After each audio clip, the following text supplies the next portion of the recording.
Crystal Palace 2, Liverpool 1. Crystal Palace gave Liverpool a bit of a taste of their own medicine here, Charlie, didn't they? They extended their unbeaten run to 18 games. They haven't lost since the 16th of April. How good a job has Oliver Glasner done, bearing in mind all of the upheaval in the summer? He's done a magnificent job. I think even with the players that he had last year, with the quality he had with Eze, you've got to remember, people like Elise has left the football club in the last couple of years as well. Big money. Eze's the next one that went, and to then on the last day of the window, hours to go, think that you're going to lose your captain. It must have been really tough for Oliver Glasner, but to keep the team and the club focused, it's not been an easy summer, is it? In terms of John Textor with the problems that they've had off the pitch in terms of, two club ownership and don't know where they were going to be, but to end up in the Conference League just to get on to take their medicine, get on with it, to win games, and keep a group of players together that are motivated has been an unbelievable job from Oliver Glasner. And they're reaping the rewards with performances, and it's not an easy place to go, Crystal Palace. And no matter what form they're in, good form, bad form, Selhurst Park is not a great place to go and play, and they make it hard for you. And it's a brilliant result for them, and like I say, it keeps the run going. Crook, does he become a live contender for any big job? I don't know what one might come up next. That comes up in the Premier League now because of his performance with Crystal Palace. Yeah, I think he has to win the FA Cup, to be flying high in the Premier League, to be so long unbeaten, as Charlie says, with all the off-field issues, and actually just the way he conducts himself. Because I spoke to him after the game, and one of my questions was, what is the ceiling for Crystal Palace? And he said, well, I don't know really, because this time last year we hadn't won a game. People were basically asking if I was going to get fired. So I'm going to stay humble and we'll just enjoy the moment. But he has that authority, that confidence in his ability that at the moment some managers at bigger clubs in the Premier League are not necessarily putting across. So I think he would be a contender for Manchester United, if that's what you're asking me, not least because the system that Ruben Amorim has built the squad for is the one that is serving Palace so well. But they're just a terrific unit. Mark Gay, against the club that he wanted to sign in the summer, played a part in both their goals, actually, and defended really well as well. Chris Richards impressed me. Obviously, stands out with that massive hair that he's got. You've got Kamada and Wharton was the midfield too, and they dominated that area of the pitch. Ismaila Sarr, who's caused Liverpool problems in the past, was absolutely terrific as well. And Mateta was a real handful. And they've got a top goalkeeper in Dean Henderson. So I think, listen, they're not going to win the league. They're probably not going to finish in the top four. But I think if they can keep their key players fit, I wouldn't rule out a European challenge for Palace. Charlie, interestingly, though, because of the fact that he's done so well, we do then talk about him for the next step, right? Which is probably a little bit disrespectful to Crystal Palace. But is that just the natural order of things? Or is it another example that if you're at a club like Crystal Palace, there is a level which everybody else will not let you go above? Yeah, I think you're right. Is that don't be disrespectful to Crystal Palace. I think they're a wonderful football club and they're at a level, but there's a ceiling for them in terms of what they can bring in terms of players they can sign and how much they can sign a player for, salary as well. They're a good club in the Premier League. Had their tough times, and obviously my former manager getting them promoted in Holloway. So. No, they're a brilliant football club, but how far can you take them? And again, when you're doing a wonderful job, and we talk about shapes and formations, he's playing the same shape and the formation as Ruben Amorim, and he's getting the better out of these players than what Amorim's getting. And so, every week I hear, well, the shape you can't play that formation in the Premier League. Well, you can, because it's worked for Crystal Palace.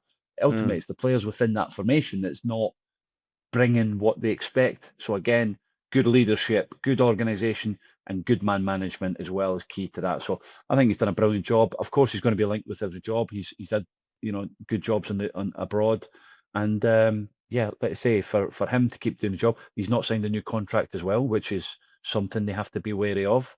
So no, I think he'll be linked with most of the Premier League clubs if they come around.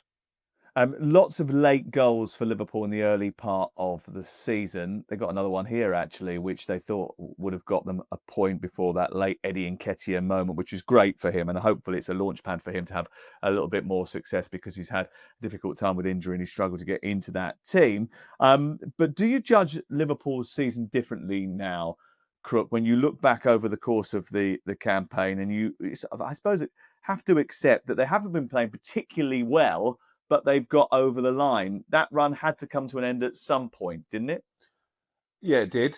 And I think the concern that Arne Slot has, and he spoke to me about this after the game, is the lack of clean sheets. Even when they were winning games, they were having to do it the hard way because they're not as defensively resolute as they were last season. Who'd have thought they'd lose Trent Alexander-Arnold, who I think we all agreed wasn't necessarily the best defender, but offered a lot going forward, and they'd look more vulnerable defensively. I think he's still trying to shoehorn certain players into the team. It was a strange substitution, actually, that he made at half-time. He moved Dominic Szoboszlai to right back, even though Frimpong was on the bench, and that was in order to get more attacking players onto the field. But it really didn't work because Palace continued to dominate, and it would have been an injustice had Federico Chiesa's goal rescued a point, because the Slot himself said they could have been 4 or 5 down at half-time. I think Florian Wirtz is still struggling at the moment to really impose himself on the Premier League, and Isak is a long way from being match fit. And you can understand now, watching that game, why Slot was so frustrated with that red card, that brainless sending off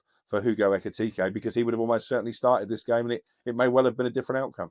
Charlie, is Arne Slot struggling to find the right role for Florian Wirtz? And will it take time? How much time will it take him to settle into the physicality of the Premier League? Yeah, I do think that it takes time for these new players to come into the Premier League. Some of the foreign players coming in, they hit the ground running. Absolutely they do. But some take time, and for Wirtz, living in a different country, different style, different surroundings for him, going home to, just him and his girlfriend, where he might be going home to him and his friends or family around them. It's a different life for them, and it does take time. Ultimately, we don't give him time because of the expectation and the pressure of the transfer fee is so high that we expect them just to come in. Do clubs feel like that, though? If you spend the amount of money that they spent on Florian Wirtz, do clubs actually think, hold on a second, we've spent this much money, we expect you to be ready-made to come in and make an impact straight away? Or do they have a little bit more patience? No, I think you've got to have the patience. I think players and managers, we understand coming into a different league and different surroundings, because we're so high profile in the Premier League. He's playing for, let's say, one of the biggest clubs in the world, that every situation, every pass he makes is scrutinised. And yeah, he's not hit the heights that we expected straight away. And over the season, he'll grow into it. He'll get confident in terms of the players he's playing with, and that's the rhythm they're trying to get. If you look at when Slot came in last season, he inherited a brilliant squad that knew a way of playing. He tweaked a little bit. They brought one player in, but now they've had an overhaul of players, and the dressing room's different, and scenarios they've had over the summer. It's been a tough start to them, but they're still top of the league. They're still top of the league. They'd won 5 out of 5. Okay, not in conventional way that they want to, but they still won 5 out of 6 games now. And yeah, the gap's closed a little bit, but I'd rather be there than where the other clubs are that are struggling and can't get a win. So they're still in a good place. It'll take time, but you get scrutinised for every moment and every result. And this is a good Liverpool team, and I think they've done a lot of good business. There's a lot of emphasis on the new players and the fact they're struggling to fit in, but we have to talk about Mo Salah as well, who was largely anonymous once again at Selhurst Park. Actually, I don't know if you touched on this with Chris Foy, apart from, to me, flicking the ball with his hand and helping them equalise, and I think that probably should have been ruled out. No conclusive evidence. Well, it looked pretty conclusive from where I was. But even in the derby, he was quiet, Sam, wasn't he? Yeah. Yeah, I was going to ask you about that, because it is concerning, isn't it? It similarly dates back to actually the latter part of last season as well, where we didn't have a particularly good end to the campaign. No, but again, he'll get his 20 goals, and again, it's just like you say, people finding their feet. They've had a settled squad for a couple of years, and new players, new ideas. Of course, Ekitike's come in and scored a few goals, and is it different for Salah? Is it a different role for him? Has he got to adjust to having like Frimpong or Bradley playing in a different sort of zone, so he has to move differently? Does that make a difference to his rhythm?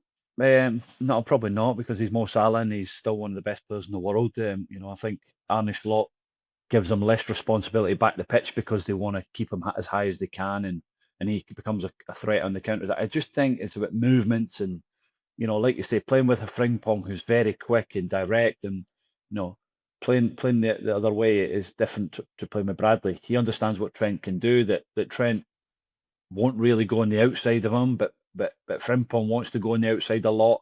Bradley wants to come and play on the inside. So yeah, a lot of different things. But again, playing with that partnership is of putting crosses in for Ekitike.